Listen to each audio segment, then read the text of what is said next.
afternoon. Welcome to the NFSC Speaks. I'm Ava, and with me today, it's my great pleasure actually introduce this great guest today, Kash Patel. So before we start, I want to just read a little bit bio just to help us viewers to know who is Kash Patel. So patriot and freedom fighter, Kash Patel is the founder of the Kash Patel Legal Offense Trust, an organization dedicated to helping individuals who have experienced defamation and silencing from the media and big tech. And Mr. Patel was also the chief of staff to the Department of Defense under the Trump administration. So welcome, Mr. Patel.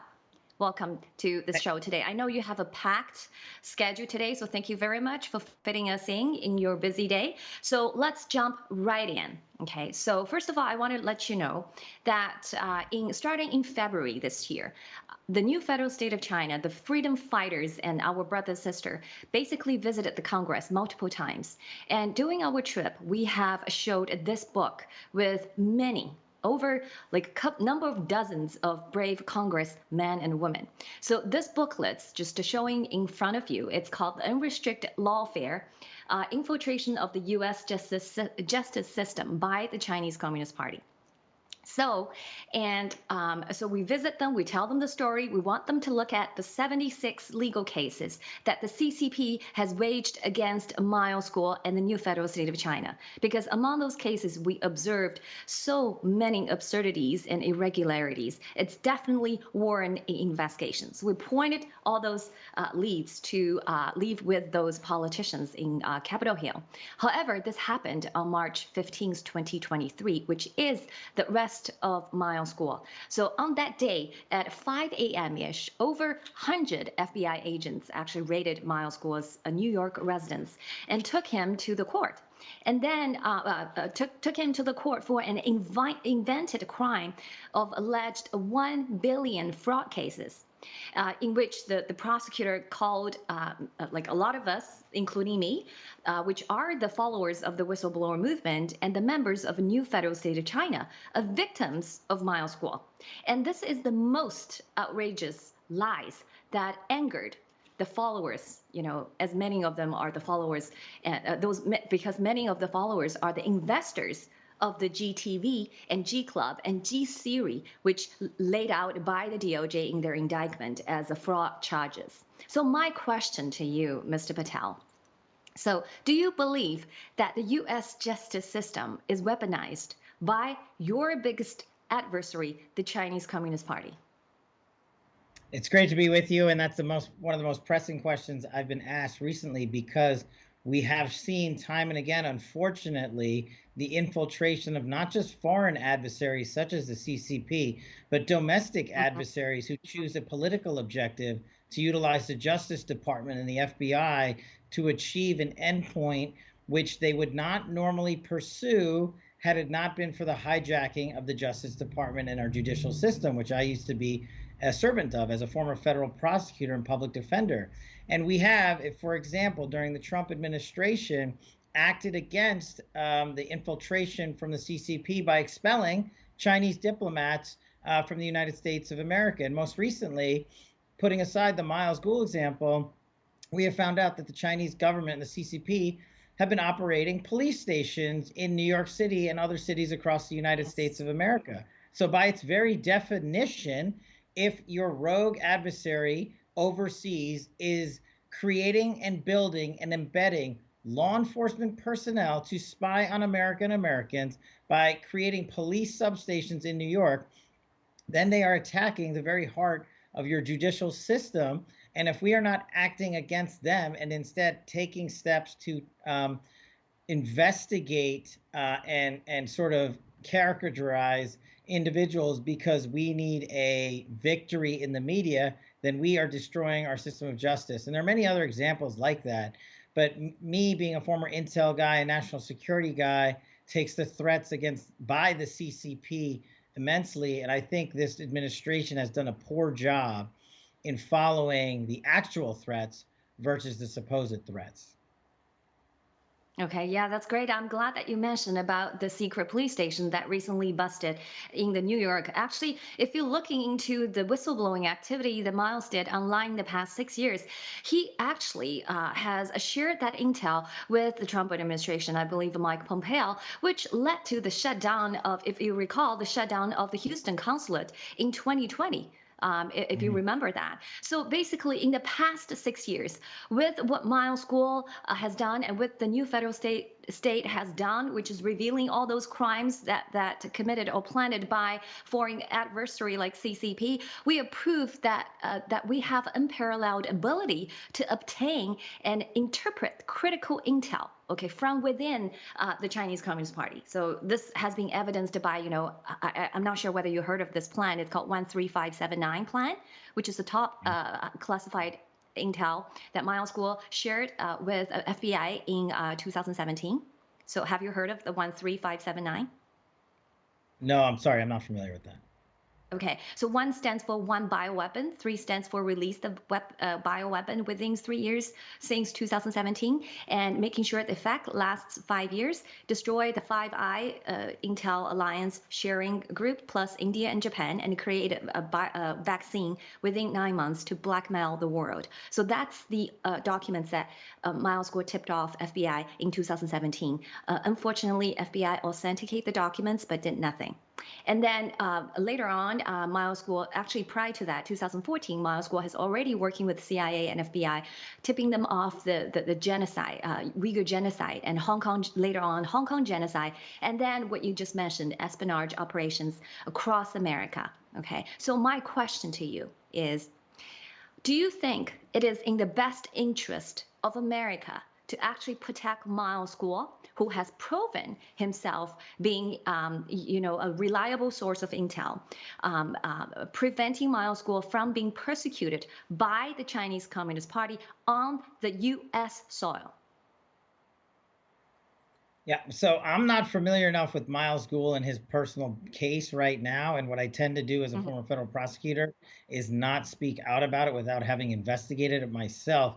But if what you're describing is accurate, and I don't have any reason to disbelieve what you're saying is true, then anyone, Mhm. especially as a former federal prosecutor myself, who's ran intel sources and sources for national Yes. security, anyone who ingests that type of information and that information is not taken and acted upon by authorities should be investigated. And I don't mean the Miles Goulds of the world. I mean the people he gave the material to who failed to act upon it.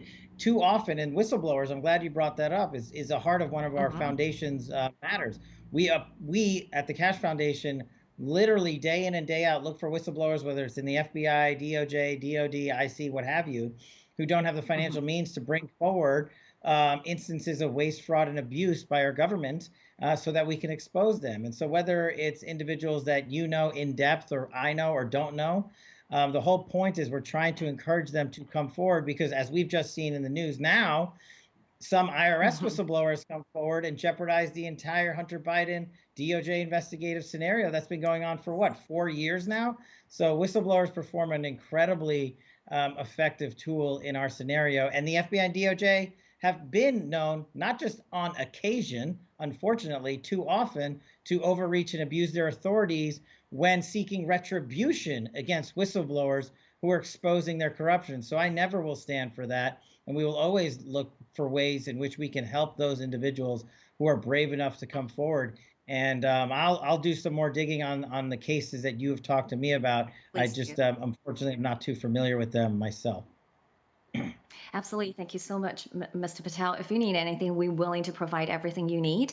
And this is actually promising because I don't know whether you're aware of that. There's a news yesterday. The House GOP, Jim Jordan, the subcommittee of weaponization, actually subpoenaed FBI HR official, executive director of the HR. So we're hoping we the people, can get down to the truth, to the bottom of it. So my next question, this is a question I wanted to see what you think. So if American justice system is hijacked or penetrated by the Chinese Communist Party, what does this mean for Americans, for your free speech, your free market?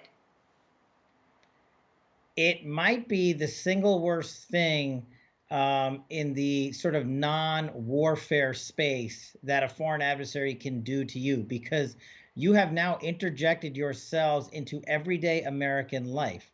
And what the CCP, unfortunately, is brilliant at is a long-term plan, because they don't have a playbook of rules and they don't have a playbook of ethics. That's right. So whether they collect your data tomorrow to use it in 10 years, it's irrelevant to them as long as they get your data.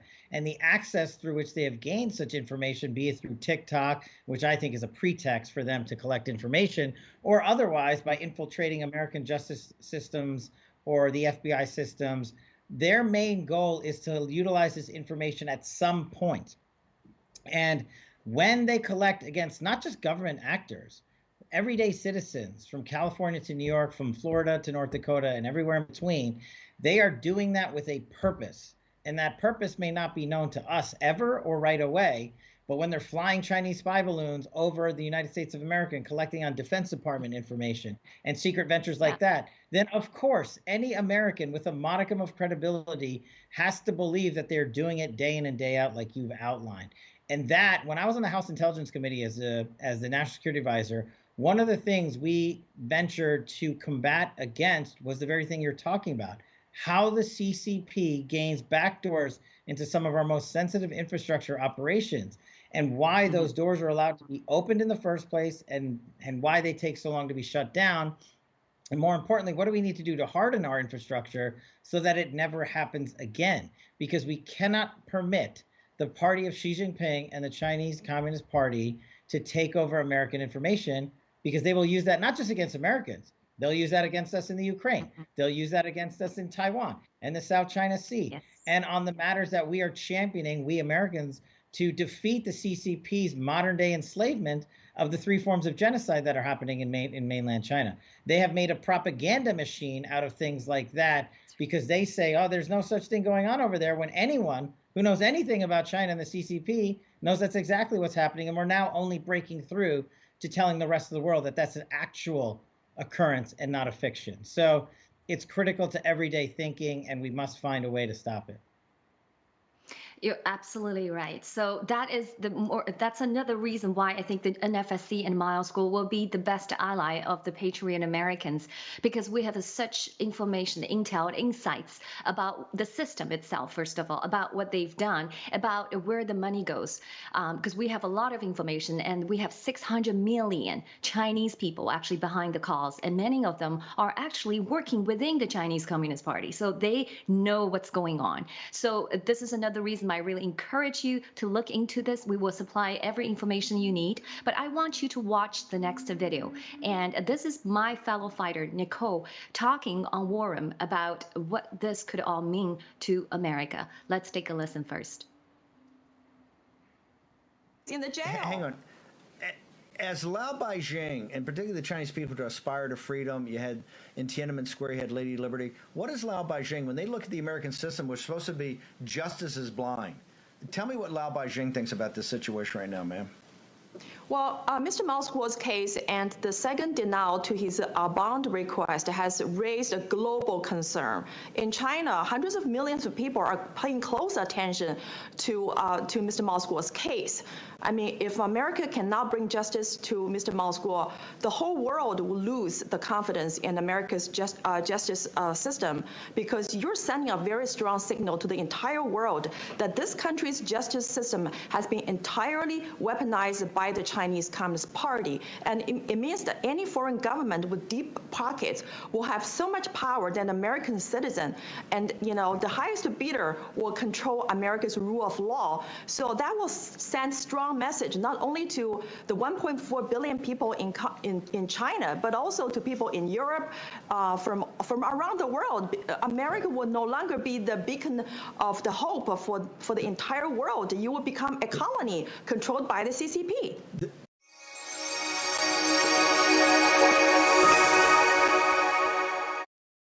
Okay, Okay, so this is a question that Mr. Bannon asked. What do 老百姓? 老百姓 means the deplorables, the Chinese people. Okay, so how would they see this case? Because we know the 600 million of us has been, wide awake because of us, thanks to the Miles Guo's whistleblowing, consistent whistleblowing online for past 6 years. We know the truth right now. So to us, this is ridiculous. Once the beacon of freedom now is already fallen, and like Nicole said, close to become a colony of the CCP. So this is very alarming, and I feel like every American should feel terrified, because what does this tell to the rest of the world? How will this affect the image of the U.S. on a world stage? How would this affect people's trust they placed in your U.S. dollar? Your thoughts? Yeah, as a former federal prosecutor and public defender who stood and tried so many of these cases, whether you have a case of a foreigner, a case of an immigrant, a case of an American citizen, or January 6th, for have you, right? We have put our system of justice on blast, and it's been degraded because people in power, Merrick Garland, Chris Wray, and others, have sought to weaponize that justice system for political gain. And the system that we have so long championed as the best system in the world does not hold that position anymore when you allow it to be destroyed by political weaponization. And whether it's January 6th or instances that you're talking about or others, this is the biggest problem, in my opinion, that we are facing as a nation today. We have created a two-tier system of justice in a modern-day democracy that is the United States of America. And the only way to destroy that two-tier system of justice, when you do not have the executive branch working for you, is to get Congress and the Republican Party that's there now with the majorities to issue subpoenas and launch congressional investigations against the Department of Justice and the FBI. And more importantly, when they get the information and documentation, release it to the US and the world so we can restore faith in this system.